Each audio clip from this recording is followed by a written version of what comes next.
നമസ്കാരം. ഇന്നലെയാണ് വളരെ പ്രധാനപ്പെട്ട ഒരു ബില്ല് ലോക്സഭയിൽ നമ്മുടെ കേന്ദ്ര ആഭ്യന്തരമന്ത്രി അമിത് ഷാ അവതരിപ്പിച്ചത്. അതായത് നിർണായകമായ ഒരു ഭരണഘടനാ ഭേദഗതി ബില്ലായിരുന്നു. 3 ബില്ലുകൾ ഒരുമിച്ചാണ് അമിത് ഷാ ലോക്സഭയിൽ അവതരിപ്പിച്ചത്. പ്രതിപക്ഷത്തിൻ്റെ എല്ലാ നീക്കങ്ങളെയും പരാജയപ്പെടുത്തിയ ഒരു അവതരണമായിരുന്നു. പ്രതിപക്ഷത്തിൻ്റെ ഉദ്ദേശങ്ങളൊന്നും ഫലം കണ്ടില്ല. ഒരു സർപ്രൈസ് എൻട്രി ആയിട്ടാണ് ഈ 3 ബില്ലുകളെയും അമിത് ഷാ അവതരിപ്പിച്ചത്.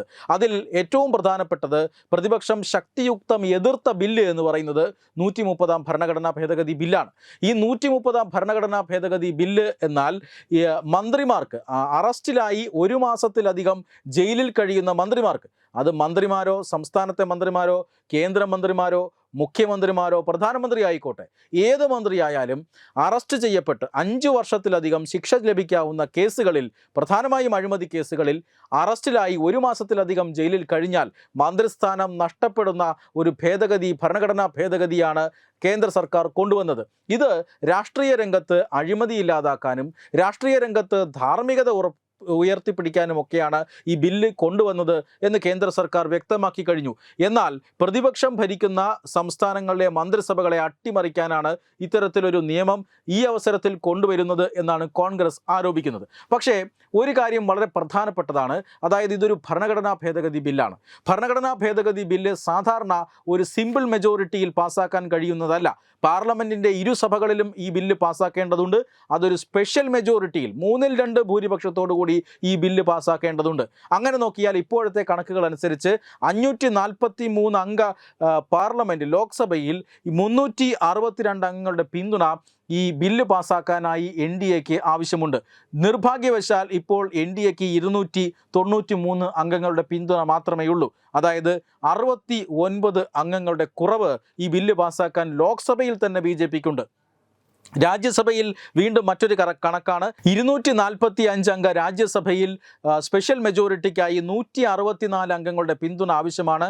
NDAക്ക് ഇപ്പോഴുള്ളത് 133 അംഗങ്ങളുടെ പിന്തുണ മാത്രമാണ്. 31 അംഗങ്ങളുടെ പിന്തുണ, അതിൻ്റെ കുറവ് രാജ്യസഭയിലും ഈ BJPക്കുണ്ട്, NDAക്കുണ്ട്. ഇതെങ്ങനെ മറികടക്കും എന്ന ചോദ്യം അത് വളരെയധികം പ്രസക്തമാണ്. ഇനി ഇത് കൂടാതെ സംസ്ഥാനങ്ങളെ കൂടി ബാധിക്കുന്ന കാര്യമായതിനാൽ 50%-ലധികം സംസ്ഥാന നിയമസഭകൾ ഈ ബില്ലിന് പിന്തുണ പ്രഖ്യാപിച്ച് പ്രമേയം പാസ്സാക്കണം. തീർച്ചയായും നിരവധി സംസ്ഥാനങ്ങളിൽ BJPക്ക് ഭരണമുണ്ട്, BJPയുടെ ഘടകകക്ഷികൾക്ക് ഭരണമുണ്ട്.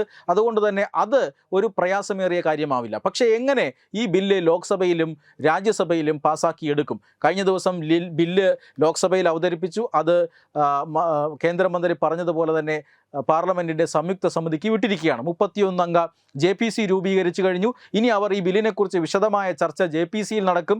ഭേദഗതികൾ നിർദ്ദേശിക്കും. ഒരുപക്ഷെ ഭേദഗതികൾ അംഗീകരിക്കപ്പെടാം, തള്ളാം. അതിനുശേഷം ഒരു പുതിയ ബില്ലായിരിക്കും, മാറ്റമേറിയ ഒരു പുതിയ ബില്ലായിരിക്കും ലോക്സഭയിൽ അവതരിപ്പിക്കുക. അങ്ങനെ ഈ ബില്ല് തിരികെ വരുമ്പോൾ ലോക്സഭയിൽ ഭൂരിപക്ഷം BJPക്ക് ഉണ്ടാകുമോ എന്ന ചോദ്യം.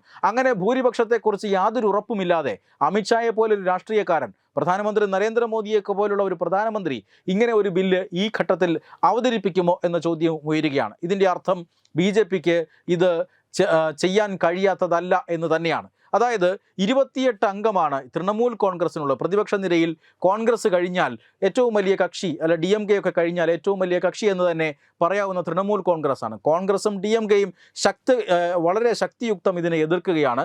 തൃണമൂൽ കോൺഗ്രസും ഈ ബില്ലിനെ എതിർക്കുന്നുണ്ട്. പക്ഷേ നാടകീയതകൾക്കൊടുവിൽ തൃണമൂൽ കോൺഗ്രസ് ഈ ബില്ലിനെ പിന്തുണയ്ക്കാൻ സാധ്യതയുണ്ട് എന്നാണ് ലഭിക്കുന്ന വിവരം. ഒപ്പം തന്നെ കോൺഗ്രസിൻ്റെ വലിയൊരു വിഭാഗം MP-മാർ മറുകണ്ഠം ചാടാൻ കാത്തിരിക്കുന്നു എന്ന സൂചനയും വരുന്നുണ്ട്.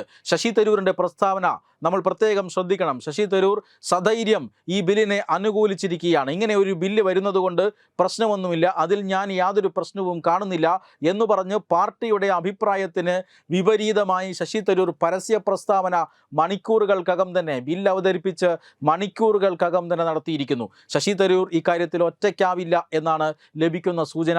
35-ലധികം കോൺഗ്രസ് MP-മാർ രാജിവെച്ച് BJPയിൽ ചേരാനുള്ള സാധ്യതയുണ്ട് എന്നാണ് ലഭിക്കുന്ന സൂചന. സൂചന. അങ്ങനെയാണ് എങ്കിൽ ഈ മണ്ഡലങ്ങളിലെല്ലാം ഒഴിവ് വരുന്ന സാഹചര്യത്തിൽ കുറഞ്ഞ ഒരു ഭൂരിപക്ഷമാകും ഈ ബില്ല് പാസ്സാക്കാൻ വേണ്ടി വരുന്നത്. ഒപ്പം തൃണമൂൽ കോൺഗ്രസിൻ്റെ പിന്തുണയും കൂടിയായാൽ ഈ ബില്ല് പാസ്സാകാനുള്ള സാധ്യതയുണ്ട്. മറ്റ് ചെറിയ കക്ഷികളുടെ പിന്തുണ കൂടി തേടി ഈ ബില്ല് ലോക്സഭയിലും രാജ്യസഭയിലും പാസ്സാക്കിയെടുക്കാൻ BJP ശ്രമിച്ചേക്കുമെന്ന സൂചനയാണ് വരുന്നത്. അങ്ങനെയെങ്കിൽ 101 അംഗങ്ങളുള്ള കോൺഗ്രസ് ഇപ്പോൾ ഏതാനും ദിവസങ്ങൾക്കകം രണ്ടായി പിളരാൻ പോകുന്നു. 35-ലധികം അംഗങ്ങൾ കോൺഗ്രസ് വിട്ട് പുറത്തു വരാൻ പോകുന്നു എന്ന സൂചനയാണ് ഇത് നൽകുന്നത്. തീർച്ചയായും അത് BJP ഇപ്പോൾ അതുമായി ബന്ധപ്പെട്ട സൂചനകളൊന്നും നൽകുന്നില്ല. പക്ഷേ ഈ ബില്ല് എന്തിൻ്റെ ഉറപ്പിൻ്റെ അടിസ്ഥാനത്തിലാണ് ലോക്സഭയിലും അവതരിപ്പിച്ചത് എന്ന ചോദ്യം ബാക്കി നിൽക്കുന്നു. അതിൻ്റെ ഉത്തരമാണ് ഈ 35-ലധികം MP-മാർ കോൺഗ്രസ് വിടാൻ പോകുന്നു എന്ന സൂചന. അതായത് അങ്ങനെ കോൺഗ്രസ് വിട്ടുകഴിഞ്ഞാൽ തീർച്ചയായും BJP ശക്തമായ ഒരു തിരിച്ചടി തന്നെയായിരിക്കും. അതായത് നരേന്ദ്രമോദിയെ പോലും ലക്ഷ്യം വെച്ചുകൊണ്ട് നരേന്ദ്രമോദി സർക്കാർ 3ാം തവണ അധികാരത്തിൽ വന്നത് വോട്ടർ പട്ടികയിൽ ക്രമക്കേട് നടത്തിയിട്ടാണ് എന്ന് ആരോപിച്ചുകൊണ്ട് വോട്ട് മോഷ്ടാക്കൾ എന്ന രീതിയിലുള്ള ആരോപണം ഉന്നയിച്ചുകൊണ്ടാണ് രാഹുൽ ഗാന്ധി യാത്ര പുറപ്പെടാൻ ഒരുങ്ങുന്നത്. ആ യാത്രക്കിടെ രാഹുൽ ഗാന്ധിക്ക് കനത്ത തിരിച്ചടി നൽകാനുള്ള ഒരു അവസരം കൂടിയാണ്. അതുകൊണ്ട് തന്നെ BJP അതിനുള്ള അണിയറ നീക്കങ്ങൾ ആരംഭിച്ചു കഴിഞ്ഞുവെന്നും അതിൻ്റെ സൂചനയാണ് ഈ ബില്ലെന്നുമാണ് സൂചന. 1, 2, 3 മാസത്തിനകം കോൺഗ്രസ് പാർട്ടിയെ പിളർത്തി മറ്റൊരു വിപ്ലവത്തിന് BJP ശ്രമിക്കും എന്ന് തന്നെയാണ് സൂചന. അങ്ങനെയാണ് എങ്കിൽ ലോക്സഭയും രാജ്യസഭയും ഈ ബില്ല് നിഷ്പ്രയാസം പാസ്സാകാനും സാധ്യതയുണ്ട്. വെബ് ഡെസ്ക് തത്തുമൈ ന്യൂസ്.